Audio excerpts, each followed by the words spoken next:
My name is Joe Prony, and this is the Rise Above Project. And today I want to talk about William. As you can see, I can hold him and I can pet him. And we're going to let him go for now. All right, so the show today is about William, and sometimes we call him Sir William.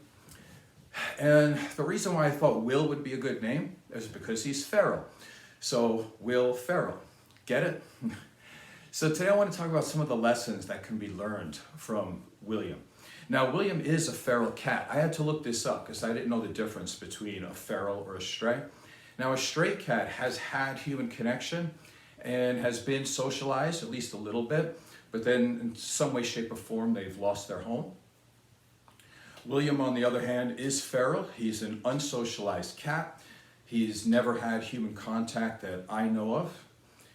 He was born next door in somebody's backyard, and as I mentioned in another show, they don't seem to care much over at that household. So his mom gave birth to him in their backyard, and I kind of found him one day because he came out from underneath the fence and he was looking for food. And when it was cold, because I think he was born about October, November, when it started to get cold, he would look for some warmth and he would run into my garage. And I would see him, pretty much every morning, and then he would run out, of course, when I saw him. So we ended up trapping him, and from there, we did typically what you would do with a feral cat. So he was trapped, he was neutered, and then returned.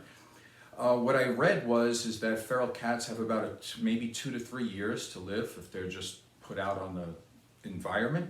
I don't know if that's totally true. There's probably conflicting information, but I read that. So I thought it might be better to keep him in the house, so he had his own room. So my girlfriend set up all this stuff in the room. She plays with him a lot, or she tried to in the beginning.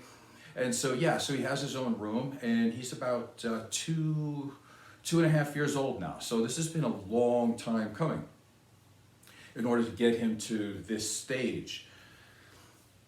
And so he's been played with, or at least tried to. We got these little toys. He gets fed every day. But one of the things that's also important to know here is that I work at home most of the time. So he does hear my voice in another room, and he hears my voice maybe 8 to 10 hours a day. And he hears my clients as well. So he started jumping out from his room, and what he would do is he would start to walk into my room. Of course, if I turn around to look at him, he would run away. So he was not socialized at all, but he was getting curious, but he was always very scared and hyper-vigilant.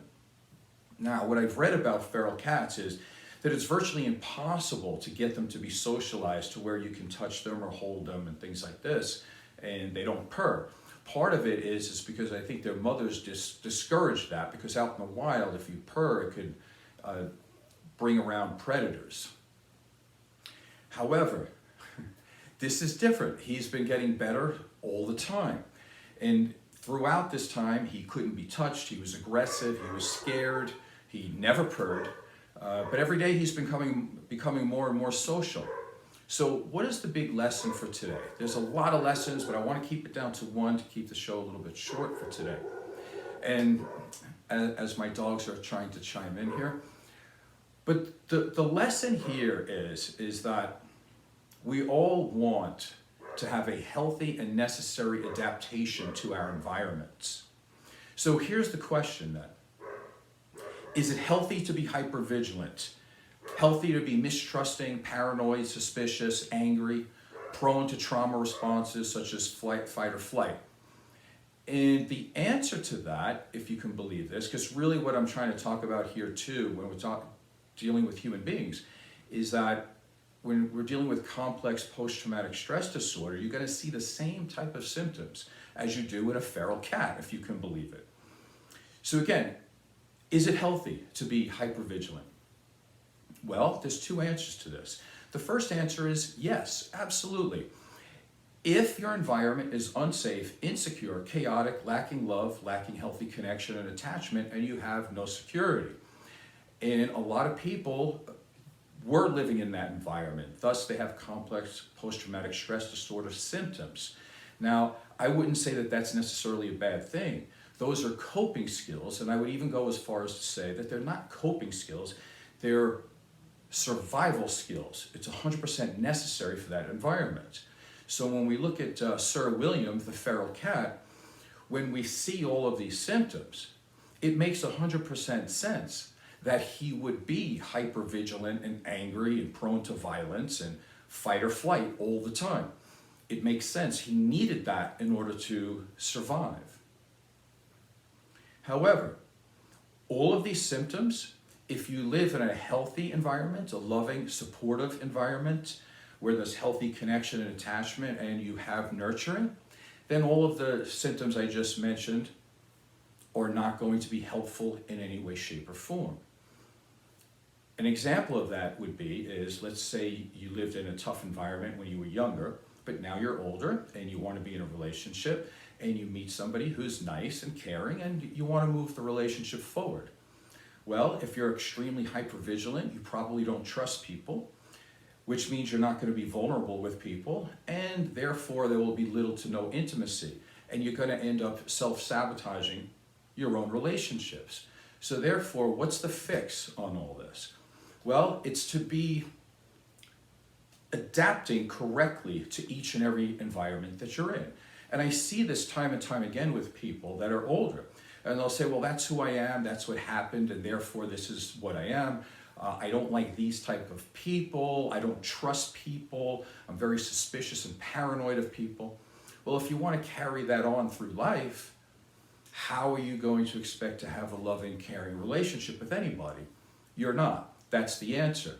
So what you really want to do is you want to see if your survival skills or your coping skills that you may have needed when you were younger, is it still applicable to today? Or are you just kind of like a Betamax or a VHS system where you're obsolete and you're working on old data that doesn't need to be had anymore? So let's go to two books that I really enjoy, because I liked Jack London books when I was younger. And what he does is he does an amazing job of illustrating this. He illustrates the art of becoming. So it's not where you are, but it's where you're going. And who do you need to be successful in your environment? And he talks about the healthy adaptation. Two of his main books that most people know. One is called Call of the Wild. The other one is called White Fang. And what you're looking at here is two books that are actually the same, because it's the art of becoming and adapting to your environment. But he does it in opposite ways. And here's what I mean by that. In Call of the Wild, the dog is named Buck. He is a domesticated dog. In order to survive in his new environment, he needs to become a wild animal. And that's what he becomes. Therefore, the name of the book, Call of the Wild. So he's been put in an environment. This environment is calling for him to get back to his roots, so to speak, his wildness, and he does that, and he ends up having a good life. White Fang, on the other hand, is a wild animal who's put into dog fights, and eventually he wants to have a relationship with a human, and in order to do that, he has to become more domesticated. And by the end of the story, he does become domesticated and he ends up living a good life. So the question here becomes, it's very simple. Is your life skill or survival skills, are they outdated for your circumstances? And more when I talk to people, especially if they've had difficult backgrounds or they have CPTSD symptoms, the truth of the matter is that yes, all of their survival skills tend to be outdated. So you have to be suited for your environment. Now, when we look at Will, it's interesting now, because in the beginning, you couldn't even look at him without him wanting to run away, or to fight, or to hiss, or whatever it might be. He just was a violent animal, whether you wanted to feed him or you wanted to pet him, he wanted no part of it. He would take the food, but he wanted no part of you. Now it's interesting, because again, I work from home most of the time. Every time I leave my office, he will start meowing, And he'll catch me either going to the bathroom, he'll catch me when I want to go downstairs to get something to eat, he'll catch me no matter what I'm trying to do, he makes me late. And the reason for that is because he immediately starts to rub up against me and walk between my legs when I'm trying to walk, and he doesn't allow me to walk. So I pet him. Then I pick him up a little bit, then he wants to be put down because he doesn't want to be held for too long. But he always wants to be petted now. He doesn't let me walk down the hallway without him being there and showing his presence and wanting, him letting me know that he wants attention. If I do my meditation near my bed, I will open up my eyes and there he is. He's on the bed, sitting there waiting for me. So he does want attention. He does want me around him all the time. And he's like this with my girlfriend also. So it's really interesting to note that when I've read some information about feral cats, and again, I'm not an expert on this, but I've read that if they are truly a feral cat, of which Will is, they said that there's almost no chance of them being socialized. But I don't think that they factor in that if somebody has the time and the space and the want to, he actually has his own room, he has his own toys, he has his own space to run away to when he wants. And he also has a human voice and a human being around him like 8 to 10 hours a day who's talking. And I'm sure he doesn't know I'm talking to clients. He probably thinks I'm talking to him. And with that, with the incredible patience that it takes, which I don't think it's fully patience, I'm just living my life, but it seems like it's patience, that he seems to react really well to that. And he's almost being just a normal house cat, which I think is totally amazing.